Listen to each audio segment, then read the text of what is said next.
Hello everyone, good morning. आज हामी छुट्टीको दिन हामी सबैजना बाहिर निस्केको छौँ घुम्नको लागि र हाम्रो साथीहरू आधा अगाडि गइसक्नु भएको छ र आधा हामी यता छौँ। हामी चाहिँ आज यता फर्स्ट फेरि गोजो जाने बाटोतिर हामी घुम्न जाँदैछौँ साथीहरू सबैजना मिलेर। हेलो गाइस, आज चाहिँ हामी बाहिर घुम्नको लागि निस्केछौँ पब्लिक होलिडेको दिन हैन। हाम्रो अनप्लान कता गयो प्रभा राई कता गयो?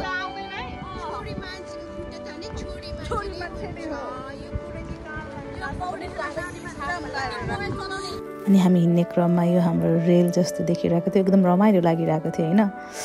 अनि त्यसपछि यो देख्न सक्नुहुन्छ यो भित्तामा पुरा घरहरू थियो, एकदम रमाइलो लागेको थियो। धेरै पछि हामी बाहिर निस्केको थियौँ अनि सबैजना साथीहरू कोही हिँड्न सक्नु भएको छैन, कोही हिँड्दै हुनुहुन्छ हैन। ल गाइस, हामी त आयौँ तर अझै पनि हामीलाई थाहा छैन हाम्रो डेस्टिनेसन कता हो भनेर। हामी चाहिँ त्यो पुल भएको ठाउँमा जान खोजिरहेको छ, त्यसको लागि अझै हामी पर्छ। यो साथीहरू हिँड्नै सकिरहेको छैन, हावाले गर्दा। फाइनली हामी चाहिँ हाम्रो डेस्टिनेसनमा आइसक्यौँ। तर भन्ने ठाउँमा त पुग्न पाएन, तर यति साथी यता हेर, हाम्रो टिम चाहिँ सबै आइपुग्यो यहाँ।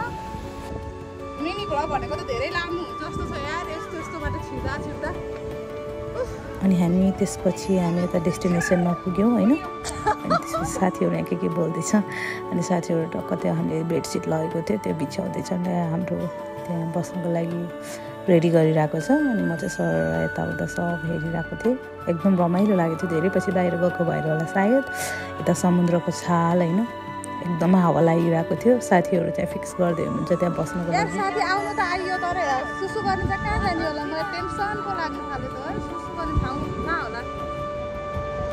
अनि मैले मेरो ब्यागबाट सबै सामानहरू निकालेँ, सल, स्पिकर, क्रिमहरू सबै थियो। अनि त्यसपछि यतातिर हाम्रो कोदोको रोटी, टमाटरको अचार, अनि सोयाबिन चोइला, अनि दही, अनि त्यसपछि अरू खानेकुराहरू पनि थियो, पपकर्न यताउता। अनि साथीहरू सबैजना म्युजिक सुन्दैछ अहिले चाहिँ।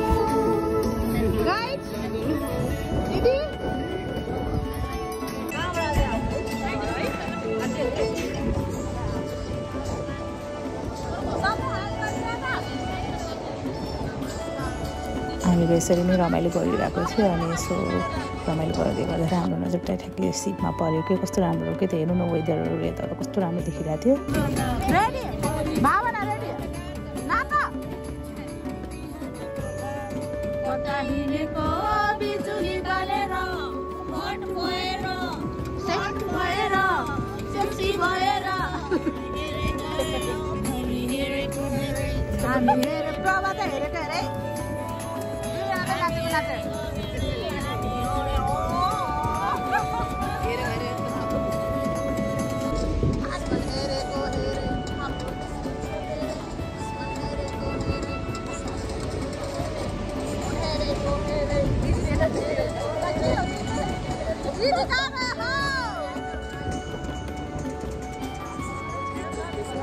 हामी एकदम इन्जोय गरिरहेको थियो, मान्छेहरू पनि वरिपरि हेरिरहेको थियो हामीलाई होइन। अनि त्यो पुरा म्युजिक बजाएर रमाइलो गरिरहेको थियो। अनि मेरो नजर चाहिँ ठ्याक्कै परिवारमा गयो होइन। अनि उनीहरू नि आएको थियो, अनि कस्तो राम्रो लागेर मैले यो खिच्नु मन लागेर खिचेको। अनि त्यसपछि हामी चाहिँ यतातिर फोटोसुट गर्नेतिर भिडियो बनाउनुतिर लाग्यो।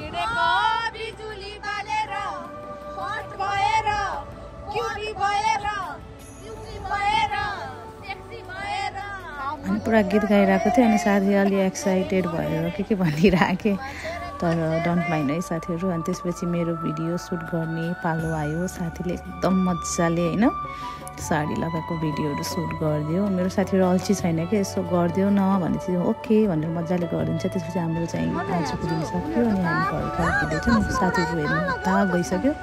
हावाले फेरि मेरो चस्मा उडाएर नि दिमाग खराब। ल हेर्नु, मेरो साथीहरू छोडेर अगाडि पुगिसक्यो, म चाहिँ पछाडि बडाङ चढ्दैछु। साथी भनेर बोलाएको ऊ त पुरा होइन पुरा डान्स गरेर देखाइदिनुहुन्छ। अनि उता अरू कसले बाई गर्दै थियो होइन। त्यसपछि हामी चाहिँ निस्क्यौँ त्यहाँबाट। फाइनली चाहिँ अब हामी घर रिटर्नमा गयो। चस्मा त 60 हो कि साथीहरू, मेरो चस्मा साथीहरू लडेर गयो। म चाहिँ होइन सबभन्दा लास्टमा भयो क्या।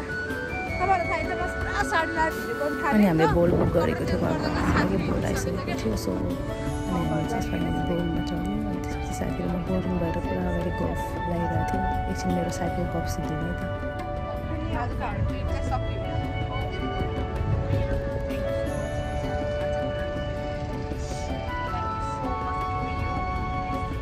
हाम्रो फेरि गफ सकिँदै नसकेर के होइन अनि मलाई फेरि आज उता बर्थडे पार्टीमा जानु थियो त्यही भएर नि हामी छिटो फर्केको कि गाइस अनि त्यो फेरि पनि अर्को भ्लगहरू लिएर आउँछु होइन अब चाहिँ यो भ्लग सकिन एकदम लामो भएको छ यो सायद मैले पार्ट 1 पार्ट 2 गरेर हाल्छु होला अनि सबैजनाले हेरेर साथ दिनुभयो थ्याङ्क यू सो मच होइन फाइनली हामी आइसकेका छौँ अहिले चाहिँ छुट्टिन्छु ल बाई बाई